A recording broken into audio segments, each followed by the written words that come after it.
À l'heure où l'on cherche à faire des économies partout, un député de gauche propose d'augmenter la TVA de 2 points, ce qui permettrait de dégager 15 milliards d'euros dès l'an prochain. Alors faut-il augmenter la TVA? C'est la question qui fâche de 7h15 sur Europe 1. Et pour y répondre, je reçois l'homme qui fait cette proposition, Christophe Carrèche. Bonjour. Bonjour. Vous êtes député socialiste de Paris et membre de la commission des finances de l'Assemblée. Augmenter la TVA de 2 points, la faire donc passer de 20 à 22%, ça aurait quoi comme intérêt ? Écoutez, on est dans un contexte très particulier, notamment à la veille de la réalisation de ce budget, qui est marqué par 2 choses. D'abord, on n'a pas la croissance qu'on aurait dû avoir, et donc il y a un problème de recettes. C'est un problème d'ailleurs qui n'est pas français, qui est européen. Et on a un autre problème, qui est un problème de désinflation. C'est-à-dire qu'on a une hausse des prix qui est beaucoup plus faible que prévu. On va finir l'année avec 0,5%. Et dans ce contexte, d'abord, il est difficile de boucler le budget, mais il me semble qu'une hausse de la TVA peut être envisagée, parce que je pense qu'elle aurait... Ça veut dire alourdir les impôts de tout le monde, augmenter la TVA de 2 points. Oui, enfin, c'est alourdir les impôts de tout le monde.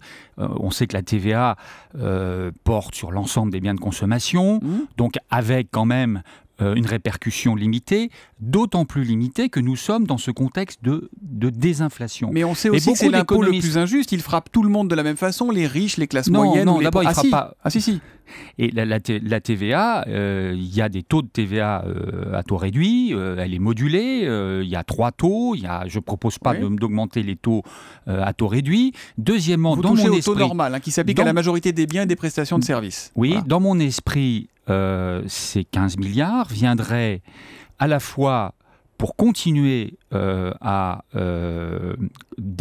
régler le problème, à limiter le déficit, mais viendraient aussi financer les annonces qui ont été faites par le président de la République et qui concernent les plus modestes précisément, et notamment la fusion du RSA activité et de la prime pour l'emploi. C'est là que c'est contradictoire, Christophe Carrèche, parce que rapporté aux revenus, les plus démunis se révèlent les plus taxés. Si on additionne TVA et autres taxes, ça représente 16% des revenus chez les plus modestes contre 8% chez les plus riches. Les plus modestes payent en proportion 2 fois plus. La TVA est une invention française, c'est étonnant. La TVA est une invention française qui s'est exportée partout dans le monde. C'est un impôt qui est utilisé par tous les pays, notamment européens, avec des taux supérieurs à ceux de la France. Et en France, c'est 19 en Allemagne, par exemple, 15 au Luxembourg. On continue à avoir un débat sempiternel sur le principe. C'est vrai que lorsque vous avez de l'inflation, il est clair qu'une hausse de la TVA vient impacter la consommation et peut avoir effectivement un effet, dangereux par rapport à la demande. Là, vous dites que ça passerait quasiment inaperçu, c'est ça, par rapport oui, écoutez, d'ailleurs, on l'a augmenté l'année dernière. On l'a augmenté de 0,4 points. Il ne me semble pas qu'il y ait eu une augmentation des prix. Il y a même eu une baisse des prix. Vous étiez archi contre l'augmentation de la TVA quand François Hollande a été élu. On n'était pas dans le même contexte. Encore une fois, nous sommes dans un contexte très particulier, inédit d'ailleurs, en France et en Europe. C'est celui de la désinflation, voire de la déflation. Et donc, dans ce contexte, je considère qu'une hausse de la TVA, même économiquement, certains économistes pensent que ça permettrait justement de contrer les pressions déflationnistes et donc que sur le plan économique, ça serait pertinent. Mais ça peut avoir un inconvénient aussi, c'est que ça augmente le travail au noir. Les prestations de services sont au normal. Si demain ça passe de 20 à 22, la nounou, on la déclarera plus, etc., etc. 2 points de TVA, c'est pour un bien qui coûte 183 €.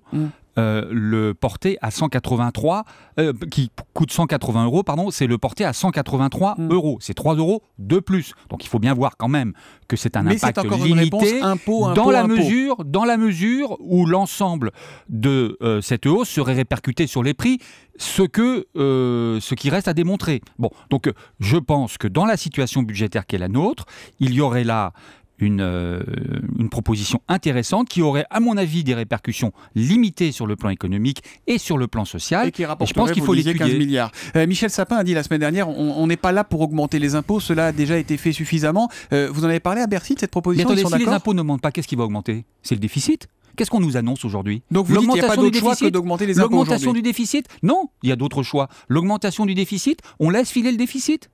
On laisse filer le déficit. C'est-à-dire qu'on va être à un déficit supérieur à 4% cette année, et on continue comme ça en 2015, en 2016, avec les risques que cela peut avoir sur les taux d'emprunt de la France. Donc il faut être dans la vérité, y compris par rapport aux Français. On a une situation budgétaire extrêmement contrainte, extrêmement compliquée à régler. Bercy vous écoute sur cette question ou pas? Vous avez été en contact avec eux déjà ou pas? J'ai cru comprendre qu'il y avait une note qui avait fuité et que cette idée est étudiée, oui, bien sûr. Jacques Attali l'a évoqué il y a peu de temps. Donc c'est une idée qui n'est pas sortie de mon cerveau. C'est une idée qui est... Donc c'est une piste pour le gouvernement aujourd'hui d'augmenter la TVA de 2 points et passer de 20 à 22%.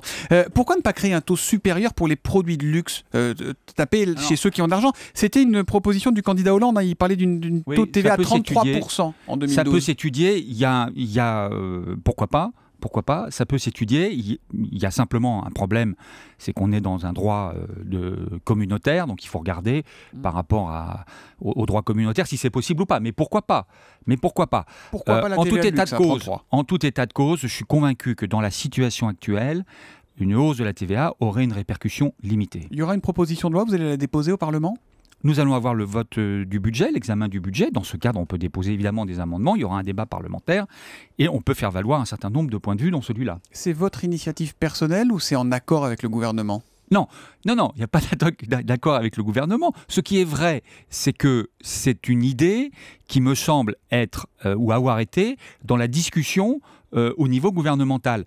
Celle-ci doit se terminer cette semaine, c'est-à-dire que les arbitrages sur le budget doivent être rendus cette semaine, et donc j'espère que mon intervention pourra peut-être aussi contribuer à ces arbitrages. Voilà, passer de 20 à 22%, ça permettrait d'économiser 15 milliards d'euros, de faire rentrer dans la caisse 15 milliards d'euros, c'est ce que nous dit Christophe Caresche.